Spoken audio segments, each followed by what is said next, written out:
Friends, you are most welcome in physics in easy way. दोस्तों, physics in easy वे में आपका बहुत बहुत स्वागत है। दोस्तों, आज हम दैनिक जीवन से संबंधित कुछ महत्वपूर्ण घटनाओं के विषय में चर्चा करेंगे, जिसको आप यहाँ देख रहे हैं। तो इसमें पहली घटना है कि आकाश एवं समुद्र के जल का रंग नीला क्यों दिखाई देता है। दूसरी घटना है सूर्योदय एवं सूर्यास्त के समय सूर्य का रंग लाल क्यों दिखाई देता है। तीसरी, खतरे के सिग्नल को हमेशा लाल ही क्यों बनाया जाता है। चौथा, बरसने वाले बादलों का रंग श्वेत क्यों होता है। और पांचवा, कोहरे एवं धुंध में इंफ्रारेड फोटोग्राफी का प्रयोग क्यों किया जाता है। तो ये कुछ घटनाएं हैं जिसके विषय में आज हम चर्चा करेंगे, और इस घटनाओं का संबंध प्रकाश की एक घटना से है जिसको हम कहते हैं प्रकाश का प्रकीर्णन।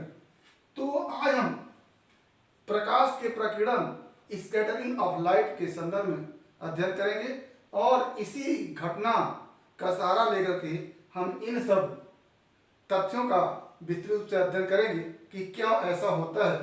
आकाश एवं समुद्र का रंग नीला क्यों दिखाई देता है। सूर्योदय एवं सूर्यास्त के समय सूर्य का रंग लाल क्यों दिखाई देता है। खतरे के सिग्नल लाल ही क्यों बनाए जाते हैं। बरसने वाले बादलों का रंग श्वेत ही क्यों होता है। और कोहरे तथा धुंध में फोटो लेने के लिए फोटोग्राफी में इंफ्रारेड प्रकाश का उपयोग क्यों किया जाता है। तो पहले हम देखते हैं कि प्रकाश का प्रकीर्णन क्या होता है, स्कैटरिंग ऑफ लाइट क्या होता है। तो जब सूर्य का प्रकाश वायुमंडल में गति करता है तो वायुमंडल में अनेक प्रकार के छोटे छोटे कण होते हैं। वो धूल के कण हो सकते हैं, अशुद्धि के कण हो सकते हैं, जल वाष्प की छोटी छोटी बूंदें हो सकती हैं। ये कण वायुमंडल में होते हैं और इन कणों पर सूर्य से चलने वाला श्वेत प्रकाश आपतित होता है। और जब सूर्य का प्रकाश इन कणों पर आपतित होता है तो ये कण उस प्रकाश को एब्जॉर्ब कर लेते हैं, अवशोषित कर लेते हैं, और अवशोषित करते ही उसी प्रकाश का ये क्या करते हैं, रेडिएशन करते हैं, विकिरण करते हैं, या उसी प्रकाश को ये पुनः वापस करते हैं। लेकिन दोनों में अंतर होता है। अंतर ये होता है कि जब वायुमंडल के छोटे छोटे कणों पर सूर्य का प्रकाश आपतित होता है तो ये प्रकाश इन कणों के द्वारा, ये हमारा सूर्य का प्रकाश है, ये चल रहा है इस तरह से। ये प्रकाश जब इन कणों पर आपतित होता है तो इन कणों के द्वारा एब्जॉर्ब कर लिया जाता है, और एब्जॉर्ब करने के बाद ये प्रकाश जिस दिशा में चल रहा था उस दिशा में न चल के, या इन कणों के द्वारा इस प्रकाश का विकिरण जिस दिशा में ये प्रकाश चल रहे थे उस दिशा में ना होकर के विभिन्न दिशा में होता है। जैसे अगर ये प्रकाश इस कण के द्वारा एब्जॉर्ब किया जा रहा है, अवशोषित किया जा रहा है, तो कोई जरूरी नहीं है कि इस प्रकाश का विकिरण या रेडिएशन इसी दिशा में हो। ये इस दिशा में भी हो सकता है, किसी और दिशा में हो सकता है। तो मान लेते हैं इस कण के द्वारा इस प्रकाश को अवशोषित किया गया, अवशोषित करने के बाद इसका विकिरण इस दिशा में हो गया। इस प्रकाश का इस कण के द्वारा एब्जॉर्प्शन किया गया, अवशोषण किया गया। तो मान लेते हैं एब्जॉर्प्शन के बाद रेडिएट हो रहा है प्रकाश, तो इस दिशा में हो रहा है। इस प्रकाश का अवशोषण करने के बाद रेडिएशन इस दिशा में हो रहा है। तो क्या होता है, और प्रकाश की किरण इस तरह से अगर चल रही है तो ये प्रकाश की किरण इस कण के द्वारा अवशोषित हो रहा है, तो अवशोषण के बाद जब रेडिएशन होता है तो मान लेते हैं इस दिशा में होता है। तो हम क्या देख रहे हैं कि विभिन्न वायुमंडलीय कण के द्वारा इस आपतित प्रकाश के अवशोषण के बाद जो रेडिएशन होता है वो अलग अलग दिशाओं में होता है। ये इस दिशा में हुआ, इस दिशा में हुआ, इस दिशा में हुआ, इस दिशा में हुआ, इस दिशा में हुआ, इस दिशा में हुआ।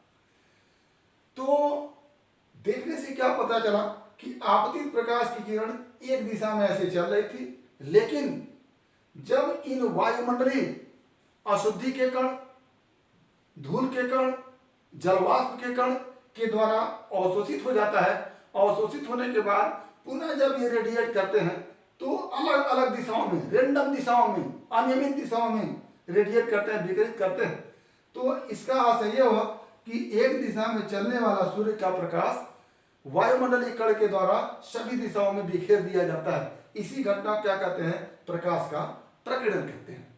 तो प्रकाश के प्रकीर्णन की परिभाषा को अगर लिखें तो हम लिखेंगे कि सूर्य से चलने वाली प्रकाश की किरण वायुमंडल के अशुद्धि के कण, धूल के कण, वाष्प के कण आदि से टकराने के बाद ये प्रकाश उनके द्वारा अवशोषित कर लिए जाते हैं और अवशोषण के तुरंत बाद इन कणों के द्वारा विभिन्न दिशाओं में विकिरित कर दिए जाते हैं, उत्सर्जित कर दिए जाते हैं। प्रकाश की इस घटना को प्रकाश का प्रकीर्णन कहते हैं। एक बार फिर से, सूर्य से चलने वाली प्रकाश की किरण वायुमंडल की विभिन्न कणों, जिसमें अशुद्धि के कण, धूल के कण, वाष्प के कण से टकराते हैं, तो टकराने के पश्चात ये इन कणों के द्वारा एब्जॉर्ब कर लिए जाते हैं, अवशोषित कर लिए जाते हैं और तत्क्षण ही इस प्रकाश का उत्सर्जन कणों के द्वारा विभिन्न दिशाओं में होता है। प्रकाश की इस घटना को प्रकाश का प्रकीर्णन कहते हैं। तो अगर हम लिखना चाहें तो लिखेंगे कि जब सूर्य का प्रकाश वायुमंडल में गतिशील होता है तो यह प्रकाश वायुमंडल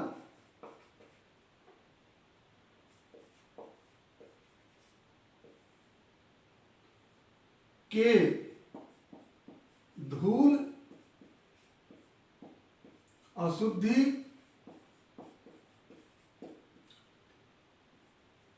एवं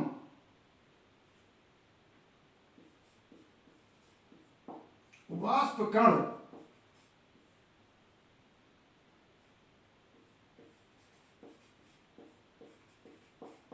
द्वारा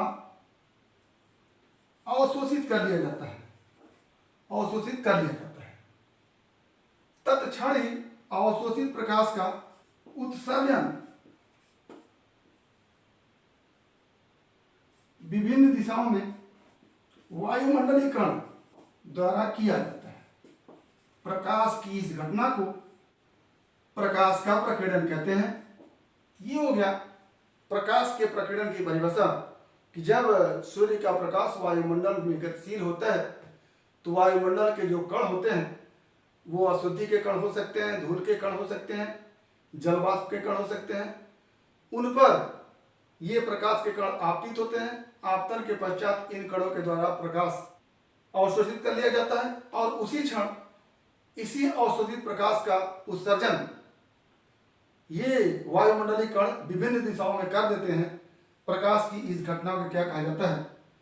प्रकाश का प्रकीर्णन कहा जाता है। अब इस प्रकीर्णन के संदर्भ में एक नियम दिया गया रैले के द्वारा।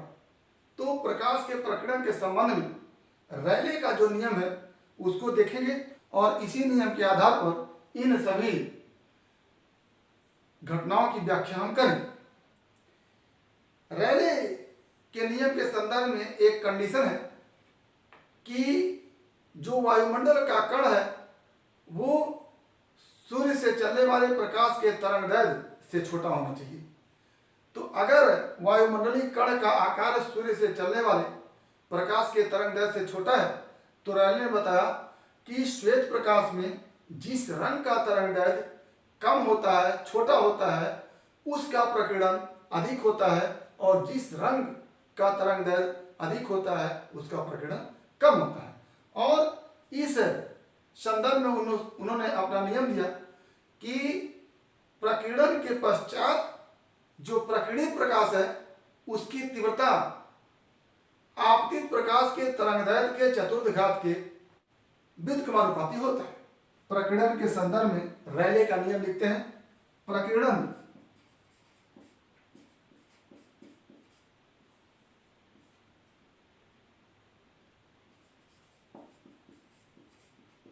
के संदर्भ में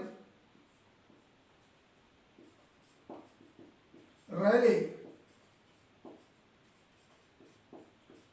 का नियम। तो इसके लिए तीन शब्द हमको जानना है। एक है प्रकीर्णक। प्रकीर्णक वो है जो वायुमंडलीय कण है, यानी वायुमंडलीय कण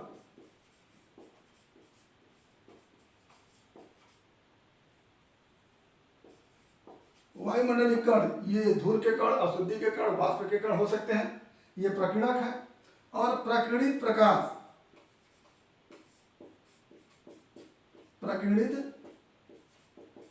प्रकाश यानी वायुमंडलीय कण प्रकाश के अवशोषण के पश्चात जिस प्रकाश का उत्सर्जन करते हैं उसको हम क्या कहते हैं? प्रकीर्णित प्रकाश कहते हैं। तो ये है कण द्वारा उत्सर्जित प्रकाश।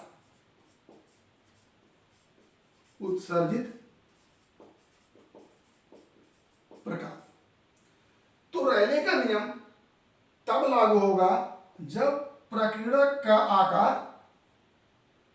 आपतित प्रकाश के तरंग दैर्घ्य से छोटा हो। यानी रैले के नियम के लिए प्रकीर्णक का आकार आपतित प्रकाश के तरंग दैर्घ्य से छोटा होना चाहिए।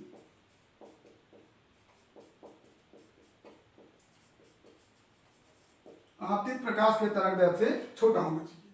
तो ऐसी स्थिति में यदि प्रकीर्णक का आकार आपतित प्रकाश के तरंग दैर्घ्य से छोटा हो तो रैले के नियमानुसार प्रकीर्णित प्रकाश की तीव्रता या वायुमंडलीय कण द्वारा उत्सर्जित प्रकाश की तीव्रता उस पर आपतित प्रकाश के तरंग दैर्घ्य के चतुर्थ घात के व्युत्क्रमानुपाती होता है। तो यहां से होगा कि यदि प्रकीर्णक का आकार आपतित प्रकाश के तरंग दैर्घ्य से छोटा हो तो रैले के नियमानुसार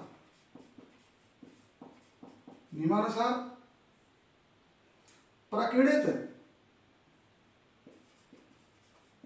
प्रकाश की तीव्रता वायुमंडलीय कण पर आपतित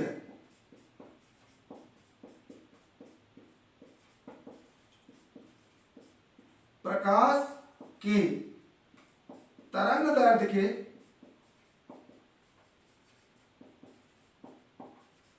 चतुर्थ घात के व्युत्क्रमानुपाती होता है। तो ये हो गया हमारा रैले का नियम कि यदि प्रकीर्णक का आकार आपतित प्रकाश के तरंग दैर्घ्य से छोटा हो तो रैले के नियम अनुसार प्रकीर्णित प्रकाश, जिसको हम कण द्वारा उत्सर्जित प्रकाश भी कह सकते हैं, प्रकीर्णित प्रकाश की तीव्रता वायुमंडलीय कण पर आपतित प्रकाश के तरंग दैर्घ्य के चतुर्थ घात के अनुक्रमानुपाती होता है। इसको हम गणित के रूप में लिखें कि यदि प्रकीर्णित प्रकाश की तीव्रता I हो तथा आपतित प्रकाश का तरंग दैर्घ्य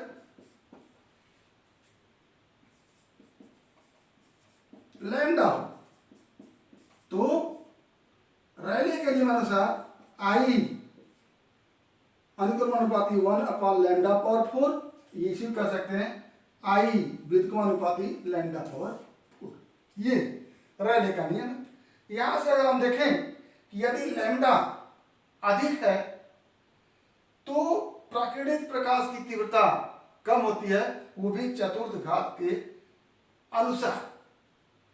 यानी जिस रंग का तरंग दैर्घ्य कम होगा उससे प्रकीर्णित प्रकाश की तीव्रता अधिक होगी, और जिस रंग का तरंग दैर्घ्य अधिक होगा उसके प्रकीर्णन के पश्चात प्रकीर्णित प्रकाश की तीव्रता कम होगी। तो एक निष्कर्ष यहां निकल के आता है कि यदि आपतित प्रकाश की तीव्रता कम है तो प्रकीर्णन ज़्यादा होगा, यानी बिखराव उसका ज़्यादा होगा। प्रकीर्णन का मतलब क्या हो गया कि एक तरह से वायुमंडलीय कण के द्वारा प्रकाश का चारों तरफ बिखेर देना। वायुमंडलीय कण आपतित प्रकाश को एब्जॉर्ब करते हैं और उसको चारों दिशा में क्या करते हैं, बिखेर देते हैं। यही क्या हो गया, प्रकीर्णन हो गया। यहाँ से एक निष्कर्ष निकल के आता है कि जिस प्रकाश का तरंग दैर्ध्य कम होगा उसका प्रकीर्णन ज्यादा होगा, उसका बिखराव ज्यादा होगा, और जिस प्रकाश का तरंग दैर्ध्य अधिक होगा उसका बिखराव कम होगा। यहाँ से ये निष्कर्ष निकल के आया। अब यही इसी निष्कर्ष के आधार पर हम इन सब घटनाओं का अध्ययन करेंगे, इन सब घटनाओं को समझेंगे। तो पहली घटना हमारी है कि आकाश एवं समुद्र के जल का रंग नीला क्यों दिखाई देता है। तो जब सूर्य का प्रकाश चलता है तो वायुमंडलीय कणों से वो टकराता है और वायुमंडलीय कण इस प्रकाश को अवशोषित कर लेते हैं और अवशोषण के पश्चात इन्हीं प्रकाश का उत्सर्जन करते हैं, और यही घटना क्या होती है, प्रकीर्णन होती है। तो चूंकि उत्सर्जन सभी दिशाओं में होता है, सूर्य के श्वेत प्रकाश में 7 रंग होते हैं, जैसा कि आप जानते हैं दिव्यज्योति के अनुसार बैगनी, Indigo, blue, green, yellow, orange और रेड, ये 7 रंग होते हैं। ये 7 रंग जब किसी कण पर आपतित होते हैं तो वो कण जिस रंग के लिए तरंग दैर्ध्य अधिक होता है उसका प्रकीर्णन कम कर देती है, और जिस रंग का तरंग दैर्ध्य कम होता है उसका प्रकीर्णन अधिक करती है। तो अगर हम द्विविघ्योर को देखें, यहां से द्विविघ्योर को देखें तो इसमें बैगनी, इंडिगो और ब्लू का तरंग दैर्ध्य कम है, और इधर जैसे आगे बढ़ते हैं उसका तरंग दैर्ध्य ज्यादा हो जाता है, यानी बैगनी का तरंग दैर्ध्य सबसे कम है और रेड का तरंग दैर्ध्य सबसे ज्यादा है। तो इस निष्कर्ष में रेड का प्रकीर्णन सबसे कम होगा और बैगनी का प्रकीर्णन सबसे ज्यादा होगा, क्योंकि बैगनी का तरंग दैर्ध्य सबसे कम है तो उसका प्रकीर्णन ज्यादा होगा, और रेड का तरंग दैर्ध्य सबसे अधिक है तो उसका प्रकीर्णन कम। यानी बैगनी का बिखराव सबसे ज्यादा होगा और रेड का बिखराव सबसे कम होगा। और आप जानते हैं कि अगर कोई प्रकाश की किरण चल रही है उसका बिखराव कम है तो वो ज्यादा दूर तक जाएगी, और यदि प्रकाश की किरण का बिखराव अधिक है, बिखराव का संबंध यहाँ प्रकीर्णन से है, यदि प्रकाश के किरण का, ये प्रकाश के रंग का बिखराव अधिक है तो वो कम दूर तक जाएगी।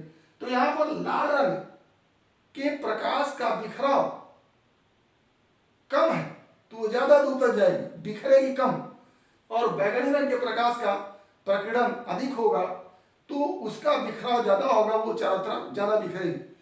तो इसका आंसर बना कि जब सूर्य से श्वेत प्रकाश वायुमंडल में चलती है तो रैले के नियमानुसार श्वेत प्रकाश में उपस्थित बैगनी, इंडिगो और ब्लू रंग का प्रकीर्णन सबसे ज्यादा होता है, और आगे प्रकीर्णन कम होता जाता है। तो जिस रंग का प्रकीर्णन सबसे ज्यादा होगा वो ज्यादा बिखरेगा, और इन तीनों रंग में भी ब्लू रंग की मात्रा 10 गुना होती है, इसलिए ब्लू रंग ज्यादा दिखता है। इसका आशय यह है कि प्रकीर्णन के कारण आकाश का रंग नीला दिखाई देता है, क्योंकि बैगनी, इंडिगो और ब्लू का बिखराव सबसे ज्यादा होता है। ब्लू रंग की मात्रा अधिक होने के कारण सब चारों तरफ आकाश में ब्लू रंग भी दिखता है। इसी प्रकार समुद्र का जल नीला क्यों दिखता है, तो जब हम ऊपर से समुद्र को देखते हैं तो सूर्य से चलने वाली श्वेत प्रकाश पहले समुद्र पर पड़ती है, समुद्र से परावर्तित होकर वही श्वेत प्रकाश ऊपर की तरफ चलती है, और ऊपर से जब हम देखते हैं तो हमारे तक जाते जाते वहीं बैगनी, इंडिगो और ब्लू का प्रकीर्णन सबसे ज्यादा होता है और समुद्र के जल का रंग नीला दिखाई देने लगता है। तो ये दोनों आकाश एवं समुद्र के जल का रंग नीला क्यों दिखाई देता है, क्योंकि बैगनी, इंडिगो और ब्लू का प्रकीर्णन ज्यादा होता है, इसमें भी ब्लू रंग की मात्रा 10 गुना होती है इन दोनों रंगों से, इसलिए ब्लू रंग बिखर करके ज्यादा दिखता है। दूसरा, सूर्योदय एवं सूर्यास्त के समय, सूर्योदय एवं सूर्यास्त के समय सूर्य का रंग लाल क्यों दिखाई देता है, तो सूर्योदय एवं सूर्यास्त के समय सूर्य क्या होता है, क्षितिज से थोड़ा ऊपर होता है। इसको हम चित्र के द्वारा देखेंगे। तो जैसे ये हमारी पृथ्वी है और सूर्योदय एवं सूर्यास्त के समय सूर्य क्षितिज से थोड़ा ऊपर होता है, यहाँ पर सूर्य है इस तरह से, और अगर यहाँ पर व्यक्ति खड़ा है, वो देखना चाह रहा है सूर्य को, क्षितिज से ऊपर जब सूर्य होता है तो इस व्यक्ति से सूर्य काफी दूरी पर होता है, और यहाँ से जो चलने वाली प्रकाश की किरण होती है वो वायुमंडलीय कण से टकराती है। वायुमंडलीय कण इन प्रकाश को अवशोषित करते हैं, अवशोषण के पश्चात विकिरित करते हैं। अर्थात कह दें कि सूर्य के प्रकाश की किरणों का प्रकीर्णन होता है। प्रकीर्णन में चूंकि ये काफी दूरी तय करते हैं व्यक्ति तक आने में, जब सूर्यास्त एवं सूर्योदय होता है तो ऐसी स्थिति में सूर्य से चलने वाली प्रकाश की किरणों के लिए बहुत ज्यादा दूरी तय करना होता है वायुमंडल में, और बहुत ज्यादा दूरी तय करने का इनका प्रकीर्णन ज्यादा होता है। और प्रकीर्णन ज्यादा होने के कारण जो लाल रंग का प्रकीर्णन होता है उसका तरंगदैर्घ्य सबसे अधिक होने के कारण कम होता है रेले के नियमानुसार। तो लाल रंग का प्रकीर्णन सबसे कम होता है, यानी उसका बिखराव सबसे कम होता है और वो हम तक पहुंच जाता है। लेकिन अन्य रंगों का तरंगदैर्घ्य कम होने के कारण उसका बिखराव अधिक होता है, प्रकीर्णन अधिक होता है और वो हम तक नहीं पहुंच पाते हैं।